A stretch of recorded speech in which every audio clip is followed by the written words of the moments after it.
All right, everybody. Well, welcome to this year's CAASPP test examination training.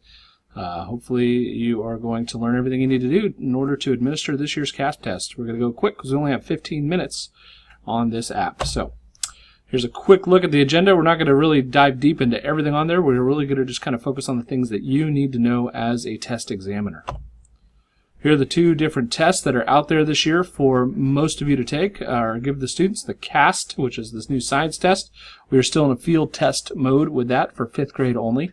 And then the Smarter Balanced Assessment for language arts and math for 3rd through 6th grades.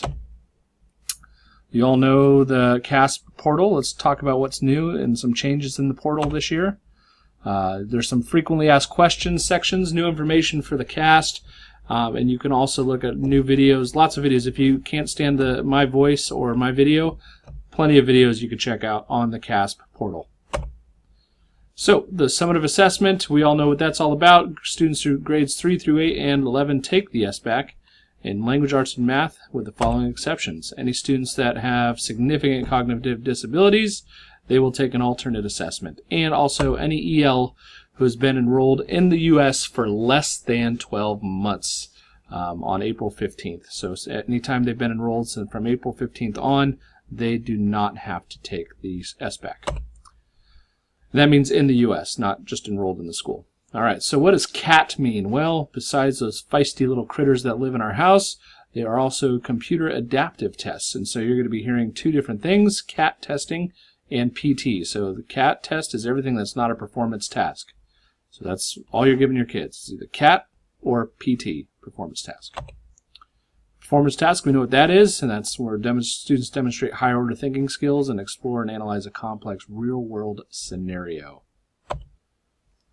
Different accessibility resources this year, universal tools which are available to all students, so things like highlighters and strike-throughs. There's also designated supports which are available to all students, but you need to be indicated by the educator or parent or guardian, and that has to be documented. So you're not going to give your students designated supports unless we've articulated that in a meeting or students have had access. So stay with the universal tools unless you know that a student has an accommodation or we've identified designated supports through IEP or 504. The online assessment also has embedded or non-embedded accessibility resources. An embedded one would be a digital notepad or a calculator. You see that on the screen.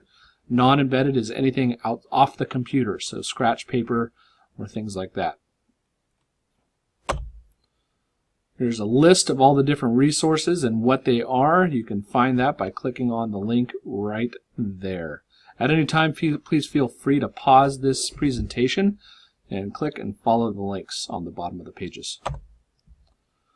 So we're going to fly through here. Some new resources, and these are usually just for, I think it's just for the CAST, the science test. The line reader, thesaurus, mouse pointers, amplification, audio transcript, word prediction. Those are accommodations at the bottom, designated supports in the middle, and then the top one is a new universal tool. You can see there some color contrast, different things for the science test, new resources just for the science test, so that only is applicable in 5th grade. All right, 5th grade, CAST again, and you can find resources, Kelly and Robin, by clicking on that link below and following the CAST resources. Lots of new training videos. So like I said earlier, if you don't like the sound of my voice, and I don't blame you, I've been around with you guys too long, so you're probably sick of hearing me, go ahead and click this link and you can get one of the exciting presenters from the California Department of Education. Some unlisted resources are listed at this link here. Isn't that funny? Unlisted, now they're listed, so I guess that would make them listed resources right here. All right, practice and training tests. Smarter Balance has practice tests. Hopefully you've been giving those to your students for a while now. These are great ways to, one, see if the system is working, two, familiarize your students with the system, and make sure that kids, everything's working. And so they will access a lot of these practice and training tests through the secure browser. That should be on all of the student devices. If that browser is not on a student device, make sure you contact me. And if there are any issues logging into those secure browsers, make sure you contact me. We want to make sure we work out all those kinks prior to testing.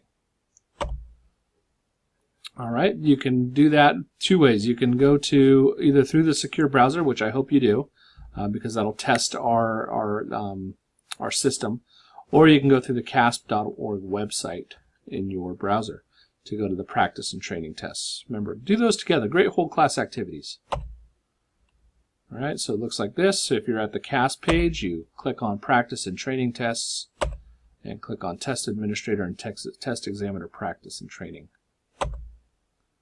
or Test Administrator and Resources, or Student Interface Practice and Training Tests.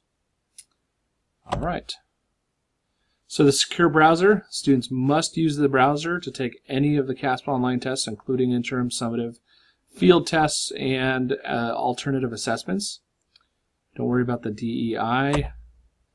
And here's a training video on how to set up a test session. So let me get your attention. Look here. If you stepped away from your computer and your grading papers, come back and take a look, because this is how you will set up a test session training video. Go ahead and pause this presentation. Click on this resource, because this is something that's important. In order to start a test session, your students need to have those individual SSID cards. The district will be printing those cards a week prior to the first day of testing, but if you want them sooner, if you would like to administer the interim assessment or one of those different types of assessments early, just request those from Janet Parkinson. Just make sure you hold onto them or laminate them or keep them safe, because that is their login information for the real deal on April 30th. All right, here are the estimated testing times for the test. You can see in grades 3 through 5 and 6 through 8, we're looking at about an hour and a half to 2 hours on language arts and math, and just on the CAT section, the computer adaptive section. And then with the performance task, 2 hours in language arts, because remember there's 2 performance tasks, and 1 hour in math. Now this does not include, when we talk about estimated testing times, this does not include logging in or pausing or things like that. This is just actual test taking. So make sure you plan accordingly for all the amount of time it takes to log in, to get kids settled in, all those things when you think about your daily schedule. Also make sure we've already got our schedule, so we're good. Let's talk about pausing here in a second. One recommendation from CAASPP is that you do the computer adaptive tests prior to the performance tasks, okay? ELA has 2 parts for performance task, math 1. And performance tasks should not be administered on the same day as the computer adaptive. Please don't try to cram as much in as you can. Spread it out. Take your time. Break it up. And we're going to talk about the pausing again, because I think that's a good way to approach things, is to chunk your testing blocks into smaller, more digestible parts. Give your kids some brain breaks, because it does become overwhelming.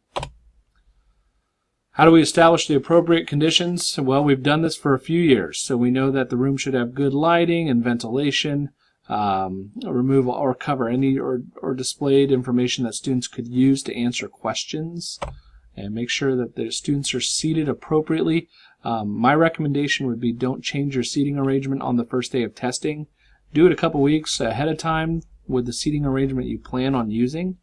So kids are used to it, so we don't tweak their mindset on the day of testing. Make sure you have good procedures to maintain a quiet testing environment after testing is finished. Something that's not a preferred activity, so don't let them go on Prodigy after they finish, because that might make other students who want to go on Prodigy rush through it. You can put some dividers up or have them read a book or something else that's maybe not the most desirable activity for other students. You know your kids better. Cell phones and other electronic devices must be turned off and put away during testing. Make sure you're going to be receiving, so make sure you post the following announcements on your doors, both of them. One says unauthorized electronic devices may not be used at any time during the testing session. The other says testing do not disturb, so you will receive those signs. They have to answer all test questions on a page before moving to the next page. They cannot return to a segment once it's been completed. They have to answer all questions before the test can be submitted, and they may not return to a test once it's been submitted. As the test administrator or test examiner, you must follow the SAY script exactly the way it's written each time a test session is administered. Please do not deviate from the DFA say script. So pausing tests, here's what it looks like, right? So you can pause a test for an individual student from your test session table. This won't impact other students' tests, and it's not applicable for the alternative assessment because those are administered one-on-one. That's the pause button right down there. And if there's a technical issue, like a power outage or failure, students will be logged off and the test will be paused automatically. If a test is paused, the students must log on again to resume testing. And highlighted text is preserved during test sessions, and student comments are also preserved. If you pause for 20 minutes or less, the student is presented with the question or passage that he or she was working on when the test was paused, and they're allowed to answer the previously shown questions within a segment. That means they can go back and check their work, okay? If it's paused for more than 20 minutes, they're required to log back on the interface. They're presented with a page containing the question last worked on, or with the next page if there was if all questions were answered. They cannot go back and review or change any previously answered questions. So, pause for recess. Just make sure you get them going within that 20-minute time period, or else they're going to lose the access to go back and review their work. And then if you're planning on testing after lunch, make sure that they review their work before going to lunch and before pausing it. It's okay if you pause it for the lunch period. Just know that the students cannot go back and review their work. Performance tasks are divided into 2 segments, and after a student completes the first segment, he or she cannot return to it. And there are no pause rules for performance tasks. Even if it's paused for more than 20 minutes, they can continue on where they left off. Okay? All right. If they get timed out due to inactivity, students, and that's after 30 minutes, then you'll see a little message there. It'll say, "Are you still there?" And then what happens is they have to, it's just like pausing it for 20 minutes or more. Okay, the student has to complete and submit. It stays active until they submit the test and complete it all, and also select test administration window ends or the 45 calendar days. The performance task will remain active for 10 calendar days, including weekends and holidays after they pause it or after they get an expired test window. Test security and appeals. Any incidents, these are the ones that we want to really avoid. Impropriety, irregularity, and breach. These look like impropriety is an unusual circumstance. Let me rush to what that looks like. That's students talking, and you suspect that they're doing something they shouldn't be doing. Students cheating is an irregularity. Students accessing a cell phone is an irregularity. And then breaches are kind of self-explanatory. That means that we altered or modified responses, or that we let students take tests home. We're not going to do any of those things. Just make sure those get reported to me right away if it happens. Cool thing this year is if they take a picture of their screen, there's a barcode you can see across the top, and the CDE will be able to identify exactly who the test belongs to based on that barcode. So if they get caught cheating, they will get caught cheating. All right. Completion status. I monitor that throughout the testing window to make sure that we're all on track to complete. We have to have at least 95% of our students complete the test, or else we will be penalized heavily. So make sure our students are completing it. Any more information that you need, you can find it on the CAASPP website. I hope you've enjoyed this presentation. I still have 1 minute and 10 seconds remaining. I don't have any good jokes at this time. But best of luck to you all, and I know your students are going to do great. Just make sure you build a good positive growth mindset with them, encourage them, and remember the #1 indicator of student success is student self-efficacy. That's from Hattie's research. If students believe in themselves, they do better. So over these next few days before testing, start building them up, build that efficacy up, and really get them to believe in what they can do on that assessment. Happy testing, everybody, and good luck.